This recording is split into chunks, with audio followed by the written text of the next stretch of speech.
धरती का करीब 40% हिस्सा रेगिस्तान से घिरा है। जलवायु परिवर्तन के कारण रेगिस्तानों का भी फैलाव हो रहा है, जिससे दुनिया के 100 से भी ज्यादा देशों में लोगों पर बुरा असर पड़ सकता है। इसराइल ने पिछले 50 सालों में मरुस्थल में उगाई जा सकने वाली फसलों के बारे में बहुमूल्य जानकारी हासिल की है। कड़ी धूप, बेहद ऊंचा तापमान और बरसात का दूर दूर तक कोई नामो निशान नहीं। इसराइल के नेगेव मरुस्थल में उगने वाले पौधों को इस तरह की कड़ी परिस्थितियों का सामना करना पड़ता है। वो इससे कैसे जूझते हैं, ये सदे बोकर के ब्लाउस्टाइन इंस्टीट्यूट में रिसर्च का अहम मुद्दा है। रिसर्चर यहाँ इस बात का भी पता लगा रहे हैं कि रेगिस्तान के पौधों को किस तरह से खेतीबाड़ी में इस्तेमाल किया जा सकता है। इसके लिए पौधों को एक हिंडोले पर रखा जाता है। हर कंटेनर में एक अलग तरह का माहौल सिमुलेट किया जा सकता है। नाफ्ताली लाजारोविच सिंचाई के एक्सपर्ट हैं। उन्होंने अपनी टीम के साथ मिलकर ये सेटअप तैयार किया है। फिलहाल वो इस सिस्टम के इस्तेमाल से मिर्च के पौधों की जांच कर रहे हैं। हम समझना चाहते हैं कि अलग अलग परिस्थितियों में जमीन से पौधे के अंदर पानी किस तरह से जाता है। एक बार हम इस प्रक्रिया को समझ लें तो हम इसे बेहतर बना सकते हैं। हम सिंचाई की फ्रीक्वेंसी को एडजस्ट कर सकते हैं। यहाँ ब्लाउस्टाइन इंस्टीट्यूट में बुनियादी शोध होता है। लाजारोविच जानते हैं कि शोध के परिणामों को किसानों को समझाना आसान नहीं है, इसीलिए वो समय समय पर Arava research and development centre की ओर निकल पड़ते हैं।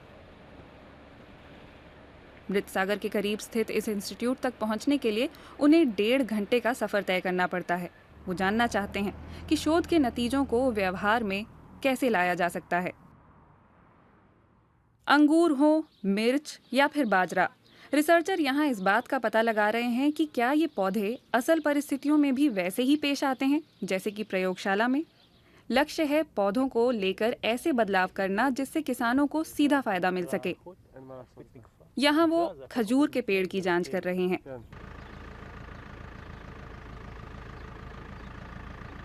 लेकिन ये रिसर्च केवल पौधों तक ही सीमित नहीं है, बल्कि वो मछलियों पर भी ध्यान दे रहे हैं। पीएचडी स्टूडेंट थॉमस ग्रोनवाल्ड बताते हैं कि मछली का बायोमास बहुत जल्दी बढ़ता है और मछलियों के मल का इस्तेमाल पौधों के लिए खाद के रूप में किया जा सकता है। इसके अलावा पानी के इस्तेमाल पर भी ध्यान है। पानी कैसा भी हो, उसे यहाँ साफ किया जा सकता है और रिसाइकल किया गया पानी फिर यहाँ ग्रीन हाउस में पौधों की सिंचाई के काम आता है। यहाँ एक पाइप है जिसके जरिए पौधों को ऑक्सीजन मिलता है। ये नाइट्रेट को सोख लेते हैं और फिर बिना नाइट्रेट और बिना अन्य पोषक तत्वों वाला पानी दूसरी तरफ से बाहर निकाल देते हैं। यह पानी साफ होकर मछलियों के पास पहुँच जाता है। धान को उगने के लिए ढेर सारे पानी की जरूरत होती है, लेकिन यहाँ ड्रिप सिंचाई के जरिए चावल की खेती की कोशिश की जा रही है।